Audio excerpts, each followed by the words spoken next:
Sebelum menonton video saya, jangan lupa like, share and subscribe.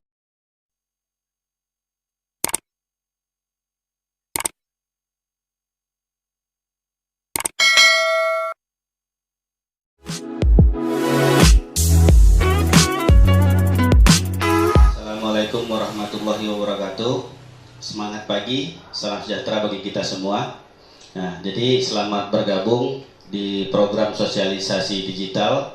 Kita hari ini berbicara tentang kesehatan mata. Bersama saya Didi Iwansyah, ya. Saya berasal dari Kota Medan, Sumatera Utara. Dan untuk kalau kantor kami sendiri ini adanya di Jalan Utama Punden Rejo, Tanjung Morawa. Jadi tujuan sosialisasi ini dibuat? Yang pertama adalah untuk menindaklanjuti sebagian kecil program pemerintah guna menekan ataupun mengantisipasi angka kebutaan di seluruh Indonesia. Dan yang kedua, yaitu menyampaikan informasi ini secara langsung kepada masyarakat tentang jenis-jenis penyakit mata yang pada umumnya sering atau banyak sekali dikeluhkan oleh masyarakat kita. Contohnya seperti penyakit mata katarak, ya, pterygium dan glaukoma. Dan yang ketiga adalah kita berbagi solusi untuk upaya pencegahan dan penyembuhan menggunakan tanaman herbal ataupun apotek alam. Jadi dasar dari kegiatan ini karena adanya surat advokasi dari Kementerian Kesehatan Republik Indonesia tentang tanaman obat untuk mandiri hidup sehat. Nah, Bapak Ibu sekalian atau pemirsa, ya, berdasarkan fakta dan data, ya, negara Indonesia ini sudah menempati peringkat pertama di Asia. Tapi ini tingkat kebutaannya Bapak Ibu atau pemirsa, ya. Jadi ini termasuk catatan yang buruk karena ini juaranya kebutaan, bukan juara olimpiade. Dan untuk di dunia sendiri sudah menempati peringkat kedua setelah negara Ethiopia. Seperti itu. Jadi Bapak Ibu juga bisa memberikan penilaian bahwasanya ini termasuk catatan buruk, ya. Nah, dari ini semua faktor yang mempengaruhinya tentu ada Bapak Ibu, ya. Yang pertama banyak warga negara atau masyarakat kita yang tidak peduli akan kesehatan, khususnya kesehatan mata. Dan yang kedua, banyak masyarakat kita atau warga negara Indonesia ini yang tidak tahu jenis-jenis penyakit mata. Dan parahnya lagi, katanya kalau belum parah atau belum mau buta, belum mau berobat, seperti itu. Dan yang ketiga adalah faktor ekonomi. Nah, di sini maksudnya adalah bagi saudara-saudara kita yang memiliki kemampuan ekonomi, kalau punya keluhan pada matanya, ini pasti bisa langsung berinisiatif untuk berobat, bahkan bisa berobat sampai ke luar negeri. Tetapi saudara kita yang ekonominya lemah bagaimana? Ya, sudah mau buta pun tetap pasrah saja di rumah, seperti itu. Jadi contoh kegiatan kami Bapak Ibu, ya, atau pemirsa sekalian, kalau di pagi hari kami ditugaskan di sekolah-sekolah, ya, dia siang harinya di kantor-kantor dinas ataupun di perusahaan swasta.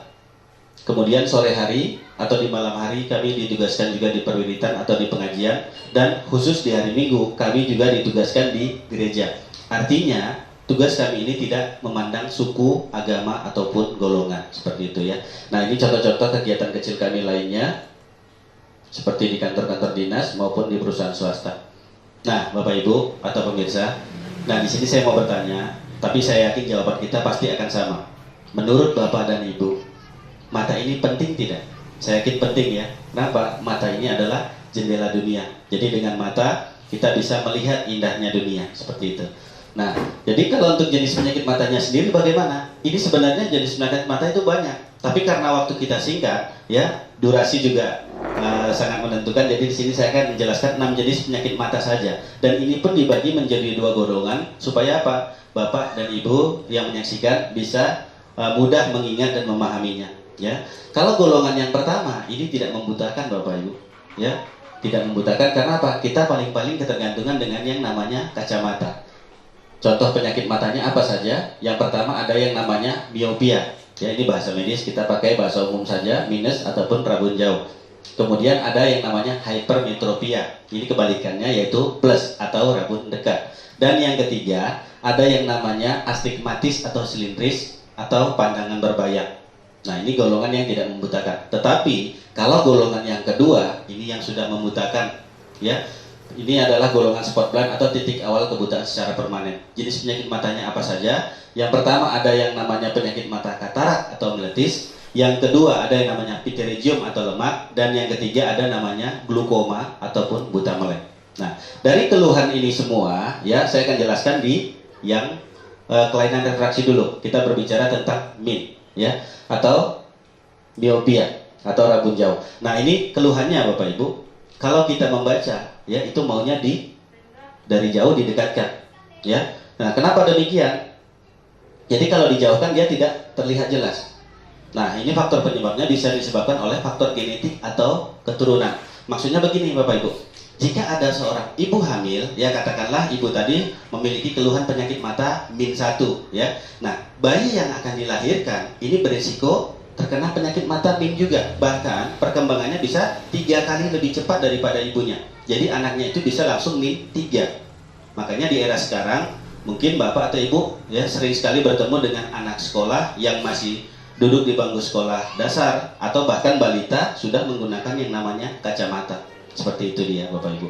Dan kalau yang kedua ini hypermetropia ataupun mata plus. Jadi kalau kita membaca seperti orang sombong ya Bapak Ibu, maunya dijauhkan. Kenapa demikian? Kalau didekatkan, angka atau huruf yang kita lihat itu akan seperti menyatu. Dan faktor penyebabnya ini sendiri disebabkan oleh apa? Faktor usia atau umur. Ini maksudnya, jika seorang laki-laki ataupun perempuan yang sudah memasuki usia 40 tahun ke atas, ini banyak sekali yang beresiko terkena penyakit mata ini. Ya. Dan yang ketiga ada yang namanya astigmatis silindris atau pandangan berbayang. Nah, di sini sama-sama bisa kita lihat perbandingannya, mana yang masih normal, mana yang sudah punya keluhan penyakit mata silindris. Atau contoh kecil lain, Bapak Ibu, kalau seandainya Bapak atau Ibu keluar pada malam hari melihat sinar sinar lampu pijar di jalan, kemudian cahayanya pecah-pecah seperti kembang api, itu tandanya Bapak atau Ibu sudah memiliki keluhan ini, astigmatis silindris atau pandangan berbayang. Seperti itu. Nah, jadi dari ketiga keluhan ini, min, plus, dan pandangan berbayang, ini juga memiliki atau mempunyai sebab-sebab lain dari kelainan refraksi itu sendiri.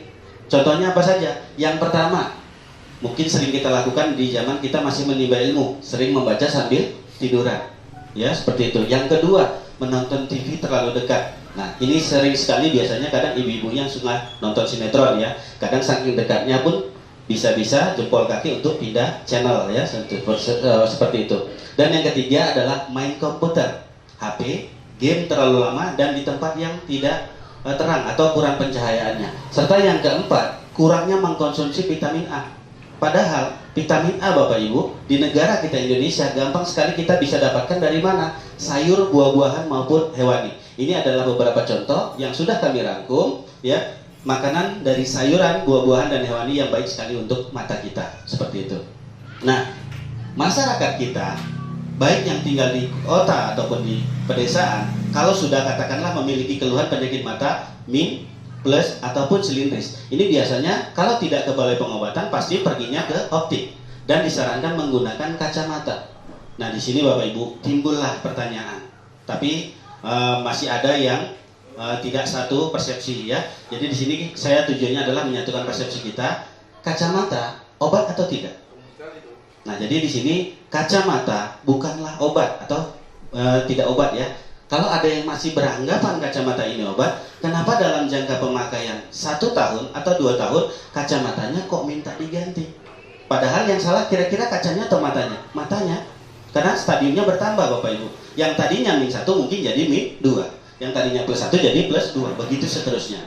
Terus kemudian bagaimana caranya agar Bapak Ibu yang mungkin saat ini sudah menggunakan kacamata tidak harus menggunakan kacamata maksud saya tidak harus gonta-ganti kacamata. Caranya cukup manfaatkan tumbuhan yang ada di sekeliling tempat tinggal kita Bapak Ibu, yaitu menggunakan pohon randu atau pohon kapuk ya. Nah, ini mungkin sudah langka, tapi di sini akan saya sampaikan ilmunya. Terus yang kita gunakan apa? Bukan buahnya, bukan juga daunnya, melainkan cairan yang ada di dalam batang randu atau cabang randunya ini. Jadi ini yang dilingkari Bapak Ibu.